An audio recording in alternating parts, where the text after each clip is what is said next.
السلام علیکم۔ آج بدھ ہے، اگست کی 11 تاریخ۔ پاکستان میں اس وقت شام کے 7، بھارت میں 7:30، اور یہاں ہمارے اسٹوڈیوز کی گھڑیوں میں صبح کے 10 بج رہے ہیں۔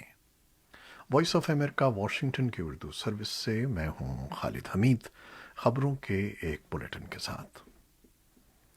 پاکستان کے وزیر خارجہ شاہ محمود قریشی نے کہا ہے کہ افغانستان کے بعض حلقوں کی طرف سے پاکستان کے خلاف آنے والے منفی بیانات کے باوجود پاکستان افغانستان میں قیام امن کی کوششیں جاری رکھے گا۔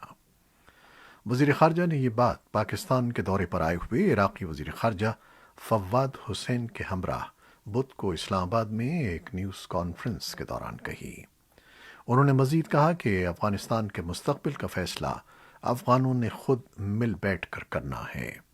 اسی اثنا میں افغانستان میں قیام امن کی کوششوں کے سلسلے میں توسیع ٹرائی کا اجلاس قطر کے دارالحکومت میں جاری ہے، جس میں امریکہ، چین اور روس کے علاوہ پاکستان بھی شرکت کر رہا ہے۔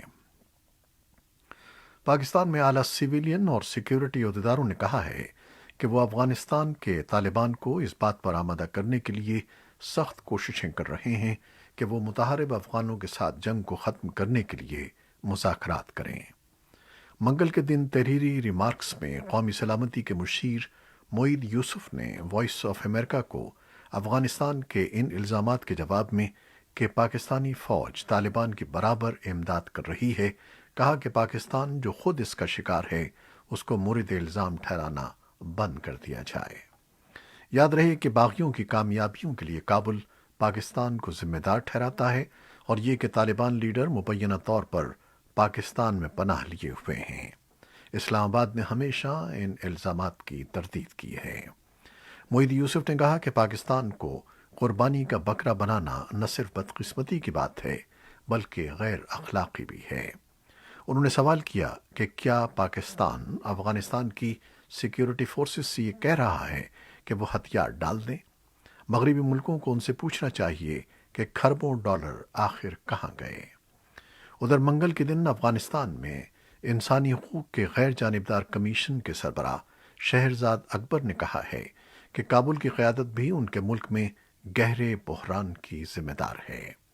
انہوں نے ٹویٹ میں الزام لگایا کہ گزشتہ 20 سال میں اعلیٰ قیادت اگر بدعنوانی اور لوٹ مار میں مصروف نہیں ہوتی تو آج جو ہمارا حال ہے وہ نہیں ہوتا۔ امریکی صدر جو بائیڈن نے کہا ہے کہ افغانستان سے امریکی افواج کے انخلاء کا فیصلہ درست اور قومی مفاد میں ہے۔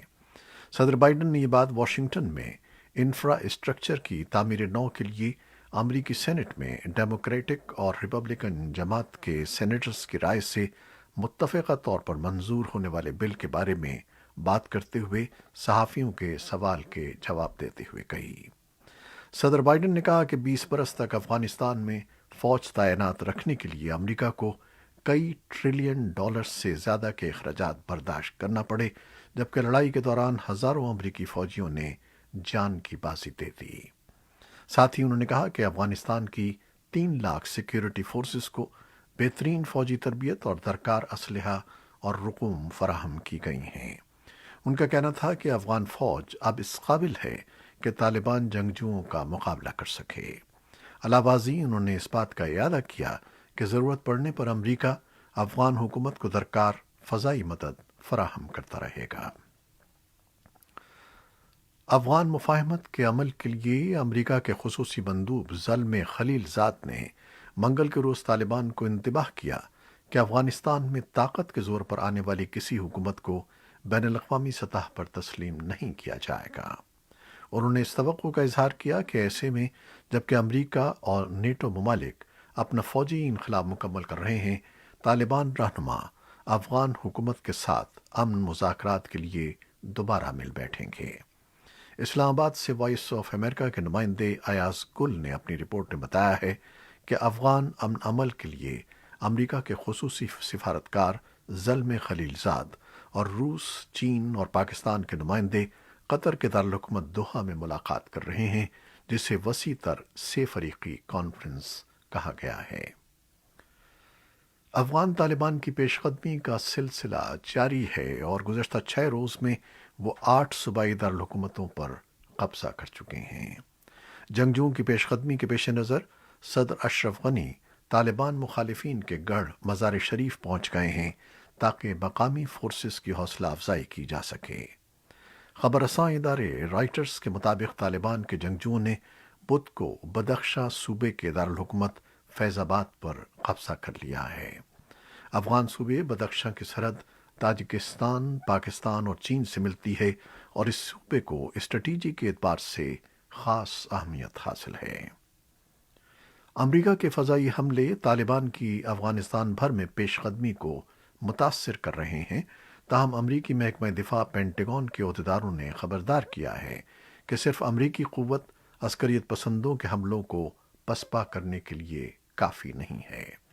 وائس آف امریکہ کے لیے جیف سیلڈن کی رپورٹ کے مطابق امریکہ کئی ہفتوں سے قطر میں واقع اپنے فضائی اڈے العدید اور خلیج فارس میں اپنے کیریئر اسٹرائک گروپ سے طالبان کے اہداف کو نشانہ بنا رہا ہے۔ پینٹاگون کے پریس سیکریٹری جان کربی نے کہا ہے کہ ہم بہت پر اعتماد ہیں کہ ہمارے فضائی عملے انہی اہداف کو نشانہ بنا رہے ہیں جنہیں ہم نشانہ بنانا چاہتے ہیں اور اس کے طالبان پر اثرات ہوں گے۔ کربی نے تسلیم کیا کہ صرف امریکی حملے طالبان جنگجوؤں کو دور رکھنے کے لیے کافی نہیں ہوں گے۔ ادھر طالبان کے ترجمان ذبیح اللہ مجاہد نے منگل کے روز سوشل میڈیا پر سلسلہ وار پوسٹوں میں دعویٰ کیا کہ طالبان جنگجوؤں نے افغانستان کے صوبے فراہ کے دارالحکومت فراہ پر قبضہ کر لیا ہے۔ وائس آف امریکہ آزادانہ طور پر طالبان کے ان دعووں کی تصدیق نہیں کر سکا ہے۔ خبر رساں ادارے رائٹرز کے مطابق امریکہ کابل میں اپنے سفارت خانے کے خطرات کا جائزہ روزانہ کی بنیاد پر لے رہا ہے۔ محکمہ خارجہ کے ترجمان نیڈ پرائس نے منگل کو ایک پریس کانفرنس کے دوران ان خیالات کا اظہار اس سوال پر کیا جس میں ان سے پوچھا گیا تھا کہ آیا طالبان کی جانب سے صوبائی دارالحکومتوں پر قبضے کے بعد سفارتی عملے میں مزید کمی لائی جا سکتی ہے۔ ترجمان نے کہا کہ سفارت خانہ واشنگٹن میں سینئر عہدیداروں کے ساتھ مستقل رابطے میں ہے اور یہ عہدیدار آگے وائٹ ہاؤس سے رابطے میں ہیں۔ نیڈ پرائس نے بتایا کہ فی الوقت ہم وہ تمام سرگرمیاں جاری رکھنے کے قابل ہیں جو ہمارے لیے ضروری ہیں۔ پاکستان کے وزیر اعظم عمران خان کی زیر صدارت کراچی میں ترقیاتی کاموں سے متعلق اہم اجلاس ہوا جسے ملک کے سب سے بڑے شہر میں وفاقی حکومت کی فنڈنگ سے جاری ترقیاتی کاموں سے متعلق جائزہ لیا گیا، لیکن اس اہم اجلاس میں صوبائی حکومت کی جانب سے کسی کو بھی مدعو نہیں کیا گیا۔ تجزیہ کاروں کا کہنا ہے کہ صوبائی اور وفاقی حکومت کی آپس کی چپقلش اور ماضی میں ساتھ کم کرنے کے اعلانات پر عمل درآمد نہ ہونا جیسی وجوہات شہر کی تعمیر و ترقی میں اصل رکاوٹ بنے ہوئے ہیں۔ حکومت پاکستان نے ڈرگ پرائسنگ کمیٹی کی سفارشات پر ملک میں نئی ادویات کو رجسٹرڈ کرنے اور پہلے سے موجود ادویات کی قیمتوں کے دوبارہ تعین کی منظوری دے دی ہے۔